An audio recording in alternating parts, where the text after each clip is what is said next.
Hello everybody, it's me, WalterTheGermanyBall, and I am back with Console Conversations Season 4. This is the first episode with a co-host in the official series. You know, we're not counting the special or overtime. The first episode with a co-host since Season 3, Episode 12, I believe. So this is a big occasion, and this is the start of our new trend of having different co-hosts. So please welcome onto the show for the first time. I mean, he was in the special, but, you know, in an official episode for the first time, Darthmagus is here.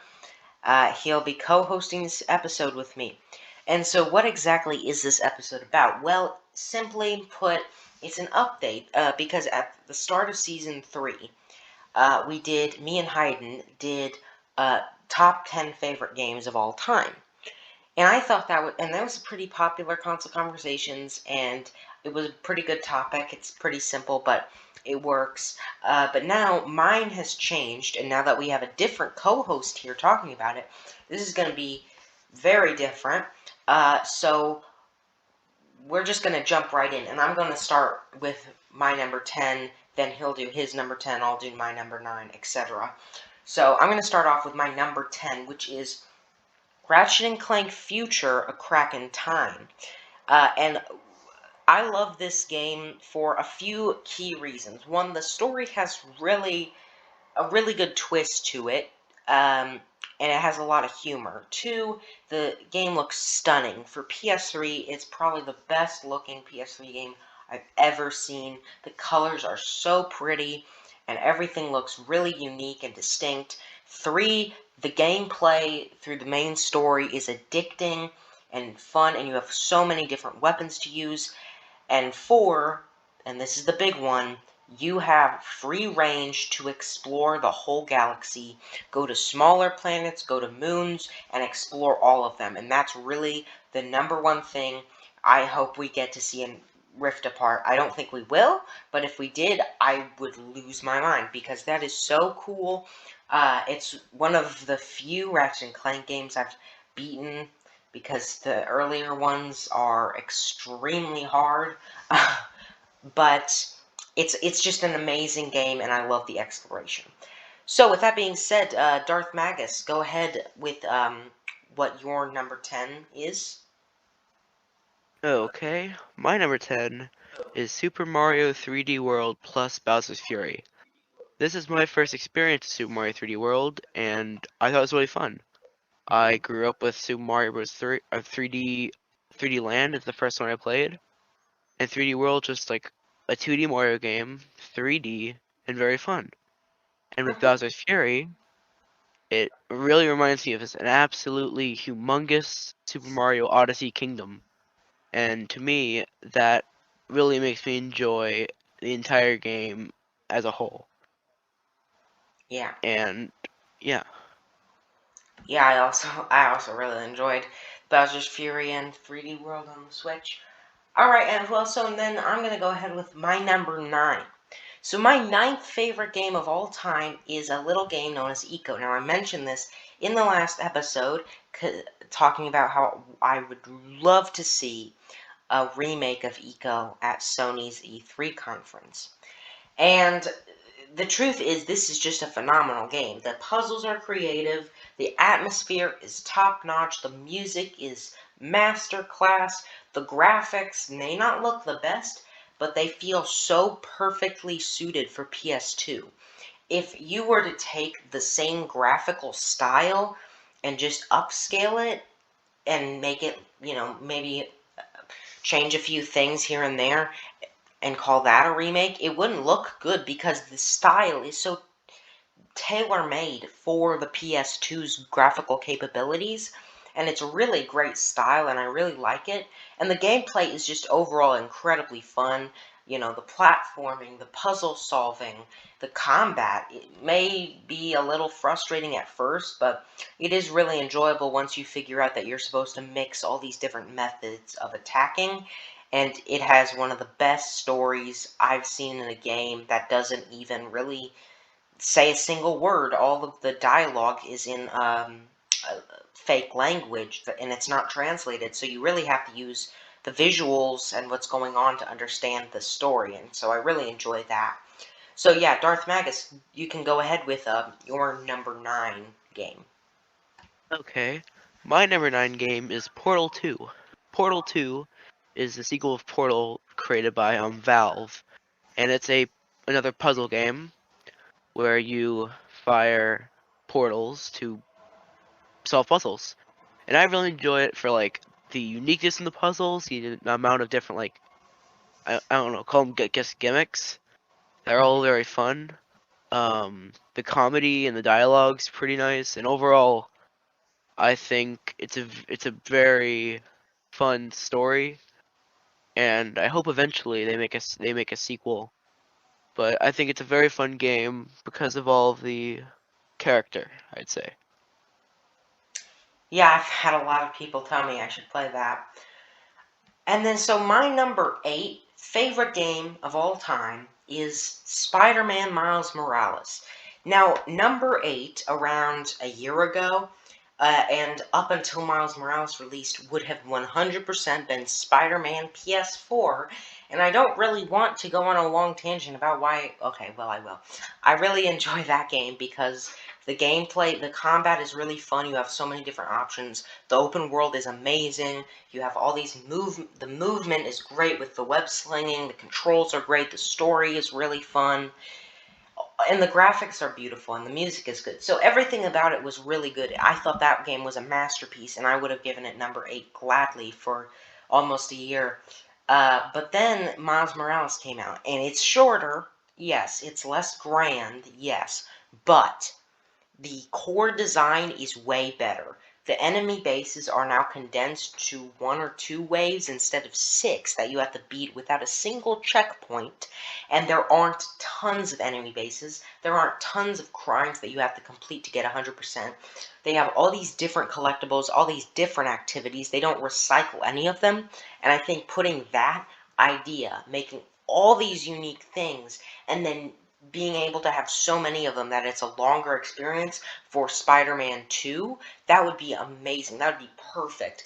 But as it stands, this is a very short but sweet game where it takes the small issues I had with the first Spider-Man and just completely fixes them.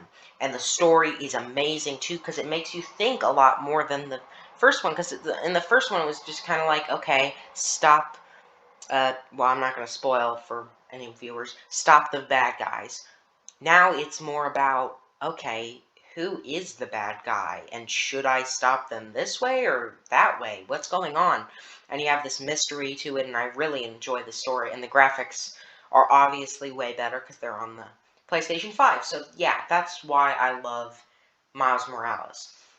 But yeah, Darthmagus, so you can go ahead with what your number 8 is. My number 8 is Halo Reach. Halo Reach is, I guess, a prequel to the original Halo on the Xbox 360, and it's a game I grew up with. I very much enjoyed the story, the gameplay, the like Portal 2, the comedy, and especially the multiplayer. This game is probably the best multiplayer experience I've ever had in a game. Wow. It's the game I've given the most hours with, and I very much have enjoyed all of what Halo Reach has to offer. And with it now being on, I guess, PC with the Master Chief Collection, I've been able to play it much more, and it really shows how much I think it holds up, which is why it's my number 8. Yeah, I've for the Halo series, I've only ever played the original and 3 and Reach, and I love the original from what I played. I didn't beat any of them, but I really enjoyed the original. 3 I was a little less keen on, and then Reach I probably enjoyed the most. I didn't play much of it, but I did remember really liking it. It was a very, very fun game. Yeah, so then my number 7. Seventh favorite game ever is Hyrule Warriors Age of Calamity. Now, I did a whole long review on this one because there was a lot to talk about. This is a big, big game.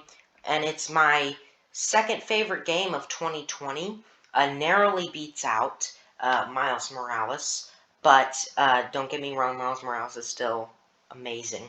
But this game is just a whole different ball game. It takes the Warriors gameplay. I played the original Hyrule Warriors, and I didn't like it because I felt it was way too repetitive. It didn't run very well, and the difficulty just kind of went all over the place. But in Age of Calamity, there might be a few side missions where you're like, why is it this hard? But overall, if you know the mechanics and you use them a lot in the story, you'll be able to conquer most of the game. And it's a really addicting game. Like, when I bought the game and started playing it, I just could not stop playing it. I mean, it's one of the most addicting Nintendo games I've ever played, and the gameplay is very in-depth. You have all these different options, not to mention the story is really entertaining as well, and the visuals, it runs fantastically on the Switch, so I absolutely love that game.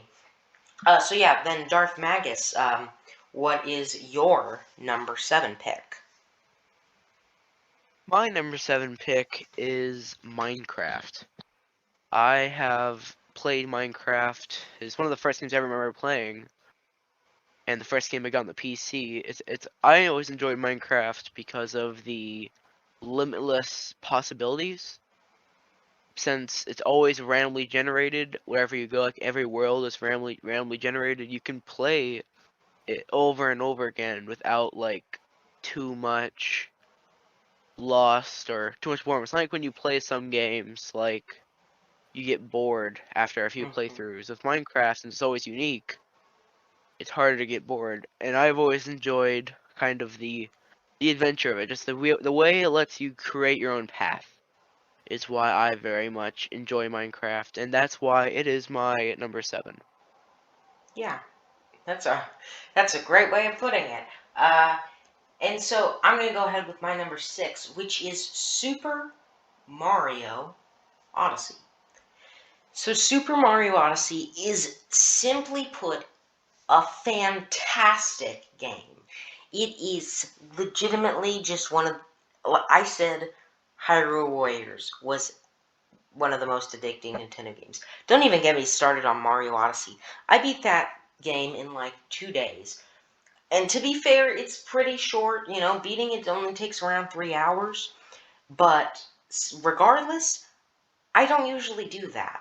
I'm the kind of person who usually will play a game for a while, maybe like an hour, and then I'll play a different game for about an hour. I don't like to play a singular game for a long period of time, unless, you know, I don't really have anything else I want to play at that moment. So when Mario Odyssey came out, it was really weird for that to be I only wanted to play that. And it was so enthralling and addicting, and just the wow factor of everything.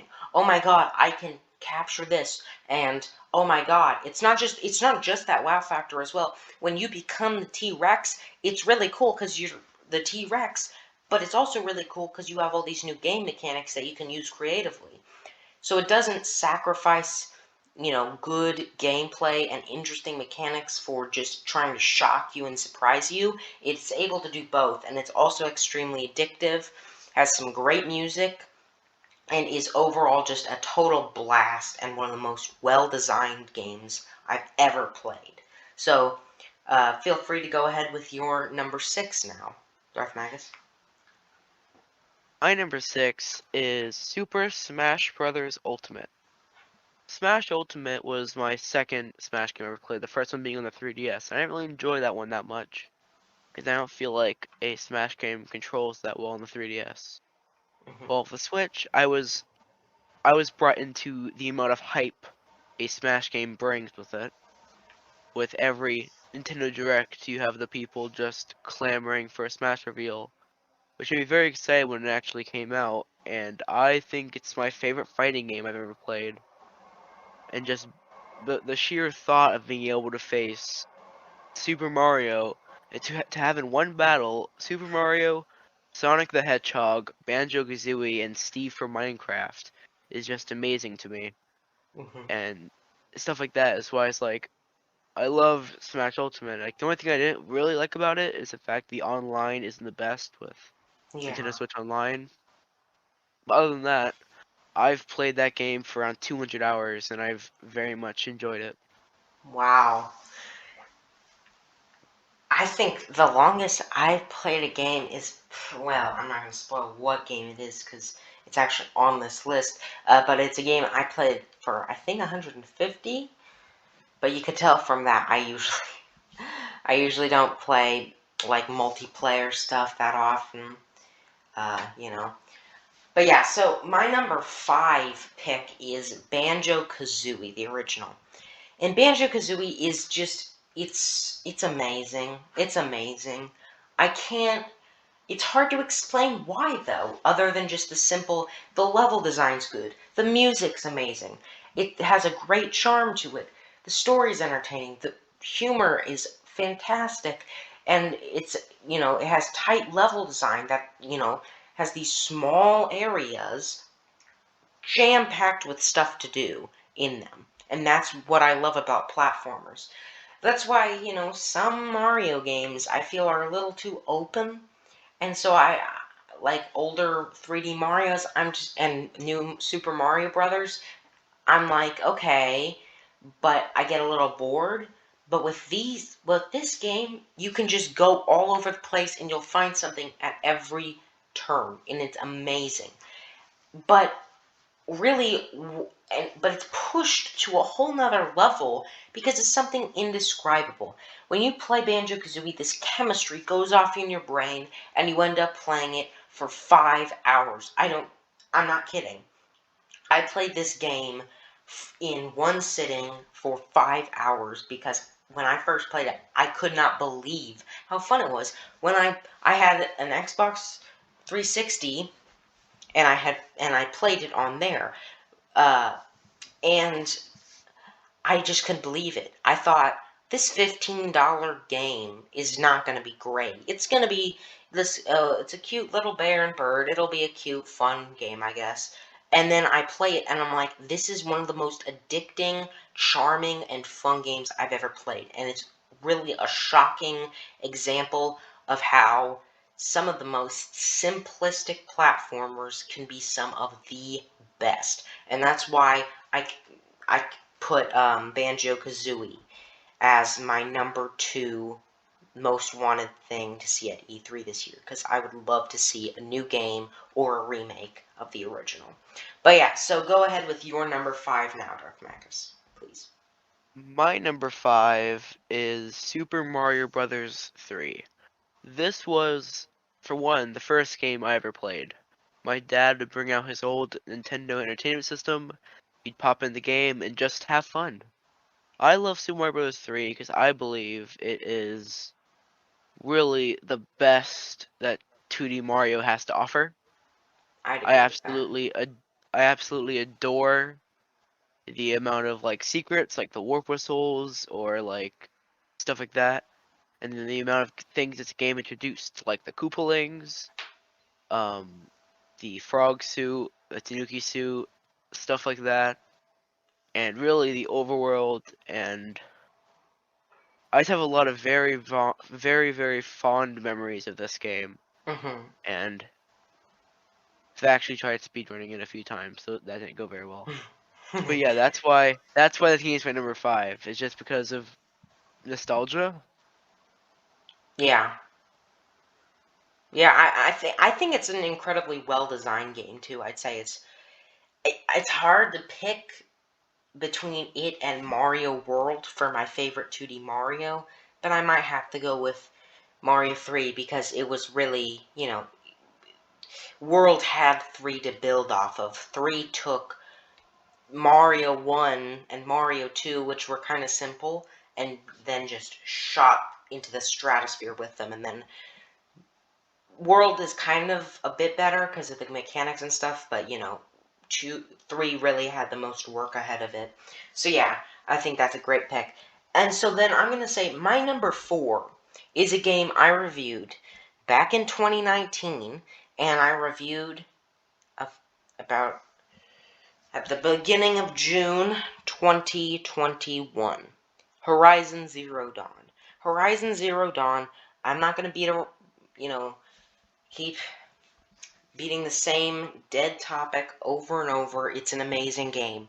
The gameplay's addicting, the story's interesting, the graphics are phenomenal, the music is inspiring, and the combat is so free and expansive and open that you have so many options and it never gets boring or tired or old. And it's just a fantastic game that is really the game that made me love the PS4 as much as I do, because before then, I didn't really care about the PS4 that much. But yeah, so go ahead with your number 4 now, Darthmagus. My number 4 is Spider-Man. It's Spider-Man PS4, released in 2018. Mm-hmm. I really enjoy this game because I've always been a big Spider-Man fan, and this is the first really Spider-Man game to really get web swinging, in my opinion. It really made it not just hit A and you go, like Yeah. a lot of older Spider-Man games did. And I really enjoyed the story with everything that involves. Um, and for me, I love all the references because, like I said before, I'm a pretty big fan of the series. I love all the references, everything from the backpacks you can find around the world to the different suits, everything of that sort. I just very much enjoy, and I put it over Spider-Man Miles Morales because I haven't finished that game yet, and I just have a lot more memories with Spider-Man PS4, Mm-hmm. and think I'm very excited for Spider-Man 2. Yeah. Yeah, I think it's a great game. And you're right about the web swinging. Like, I've played Spider-Man on the PS1, and I think it's a really fun game, but the web swinging is just, it's very limited, and it's kind of just like a way to move through the air. It's not really this fluid thing like it is in Spider-Man PS4. And so I'm going to go ahead with my number 3, which is the only, which I didn't even realize this is the only M-rated game on this list, and it is The Last of Us Part 2, which is a game I kid you not, I played 4 times, beaten 4 times, and that the reason for that is because it's very addictive, like most of the games on this list. I can just sit down and play through it, and I can just be like, okay, that was amazing. Because every time I play it, I notice new details in the story, in the gameplay. There are so many little tiny references and details and callbacks that are just phenomenal, and the visuals are astounding, and the combat is so high. It's intense. That's the best word I can use to describe it. Not only do you have all these options, and it's really fun when you have the upper hand and you're winning to go around and just, obviously it's pretty fun to shoot people and attack them because it's, most games that do that are built to be fun, but it's also fun to stealth around and sneak around. And when it gets to be scary and stressful, it is very scary and stressful. So the gameplay has the fun that other shooting games have. It has the in-depth stealth that is on such a high level that I don't think any other game can compare to it. Uh, Certain other games have really good stealth, but this game has probably the best stealth in any game, and in my opinion, the best combat in any game because of how many options there are and how scary it is. Um, I just I'm imagining a VR version of it would literally probably give me a heart attack because the game is already extremely stressful, and putting it in first person would raise that to another level. And of course, the story, I love the story because how it has to deal with a lot of characters, a lot of themes, a lot of plot lines, a lot of callbacks, and even if you thought it didn't work, if you're watching this and you thought that those didn't work out and it wasn't good, you have to say it was at least a good story because it tried extremely hard And it succeeded at least a few things. You can't just say it didn't succeed at anything, but it tried so much and succeeded at least some, and in my opinion, everything that it went for in the story department and the gameplay department. So that's why it's my number 3. So then, Darthmagus, you can go ahead with your third favorite game of all time. My third favorite game of all time is Pokemon Soul Silver. I bought this game last year because of all you hear a lot from people that this is the best Pokemon game ever, and I have to agree. My favorite region growing up was Kanto because I always watched a Pokemon anime, which introduced me to Nintendo as a whole, really. And this game, you get Johto and Kanto in the great Gen 4 DS art style. You get a feature, for one thing, you get to be able to catch both box legendaries in one game, which I think more Pokemon games should do.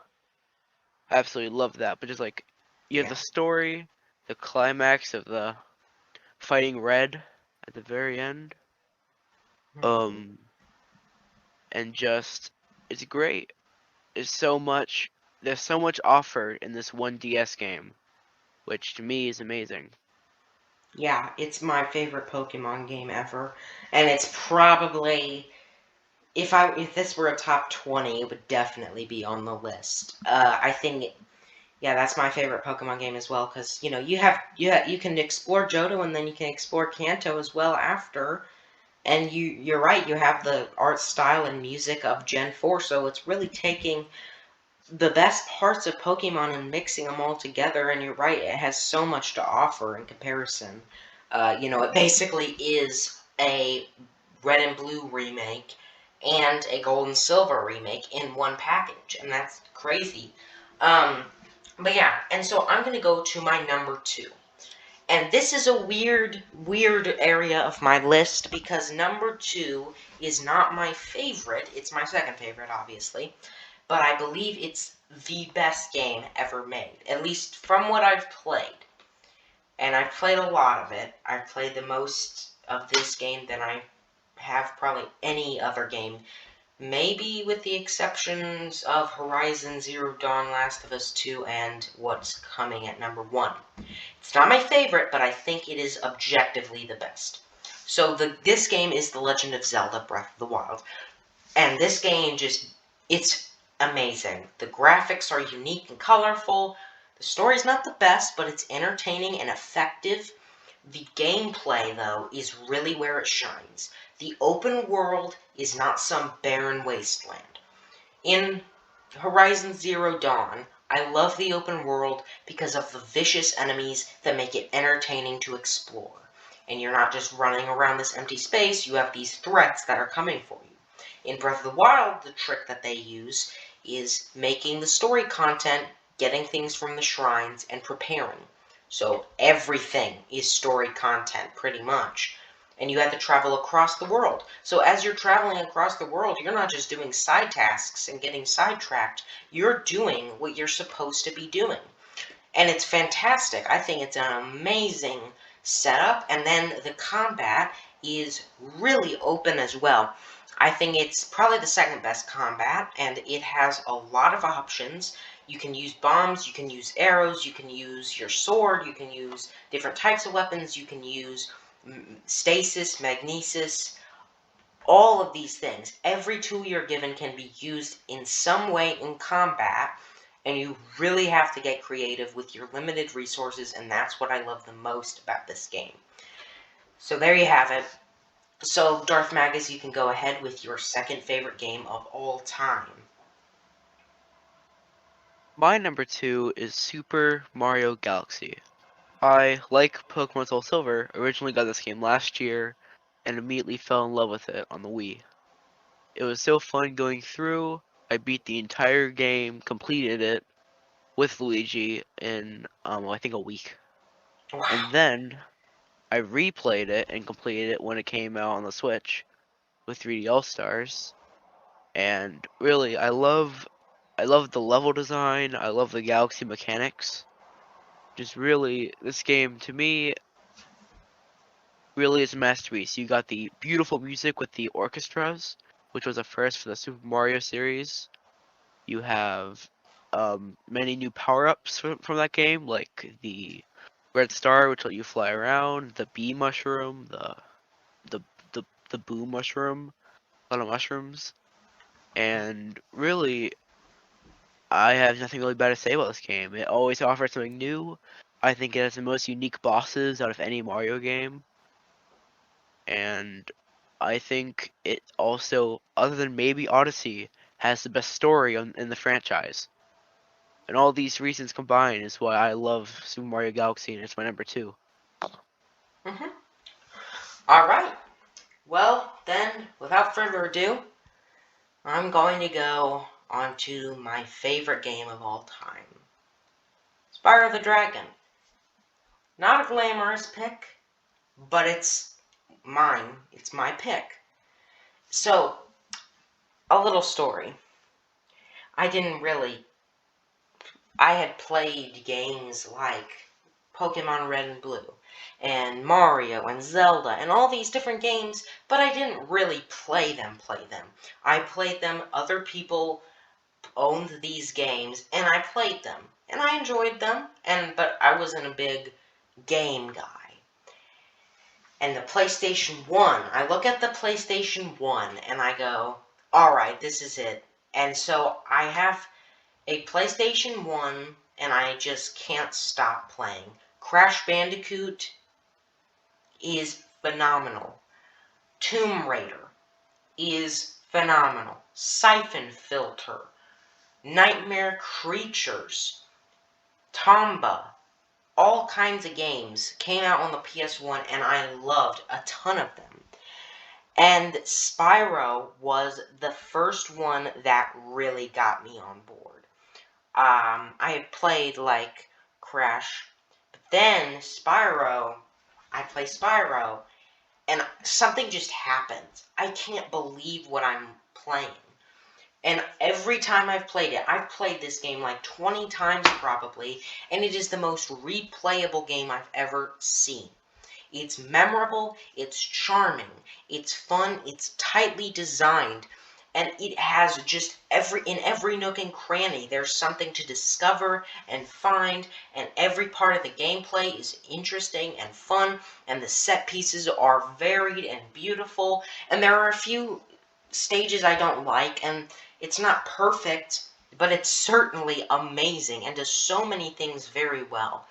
I would have said probably a few years ago that Ripto's Rage was my favorite because I have great memories with that one too. The music is better, the graphics are obviously better, it introduced more mechanics, and Spyro 3 is favored by many, but in my opinion, the first one is the best because in Spyro 2 and 3, it felt like they just tried to do too much. You know, there were so many different mini games and annoying gimmicks that you had to use to get the collectibles, but in the first one, it's just fun. It's just fun. It's creative. It's extremely creative, but it doesn't need to just do all these crazy different things to exist as a game, and 2 and 3 kind of have to do crazy things to exist and be creative, whereas the original Spyro is just a fun, addictive game, and I love it to death. So there you have it. And so Darthmagus, if you'll end us off with your favorite game of all time. My favorite game of all time is The Legend of Zelda Breath of the Wild. This game was many things. For one, it, alongside Super Smash Bros. Ultimate, are the only games I've played for over 200 hours. Also, it was my introduction to the Legend of Zelda franchise, which I now consider my third favorite Nintendo franchise. I absolutely adore so many things about this game. The story, even though it's not the main focus of the game, still is, in my opinion, pretty great. I very much enjoy the characters and just like the personality of every place. I also enjoy the shrines. I think they all have unique puzzles, and I probably could count on one hand the amount which I absolutely I probably could count on one hand the amount I did not enjoy doing, shrine-wise. But there's so many things with this game. The immense world. I've played this game probably around 5 times, and every time I found something I hadn't found before, and stuff like that. And why this game is or why this game I enjoy this game so much, just because of just the pure enjoyment you can get by playing this game over and over. Mhm. The only bad thing I gotta say about it are the Korok seeds. I will never complete this game because of the Korok seeds. Yeah, I don't know why, because I've finished every side quest, every part of the story, all the memories, and I've done all the shrines. So all the shrines, all the side quests, literally everything. And yet it's only showing I'm 33% through the game. So honestly, I'm just going to consider 33% 100% because you're right. I'm never getting those Korok seeds or finishing the Hyrule Compendium. But yeah, we both agree that is an amazing game. Alright, well thank you guys so much for watching. Thank you to Darthmagus for co-hosting this episode with me. I'm excited because I plan to have him in a lot more episodes. He is an official Walter the German Ball team member, so he will be a co-host in a multitude of episodes, I'm sure. And thank you guys for watching. Make sure to comment down below what games are your top 10 favorite games, or top 5, or what's your favorite game in general? What games do you love? I'd love to hear that. So please comment that down below. Thank you guys for watching. Be safe, everyone, and goodbye.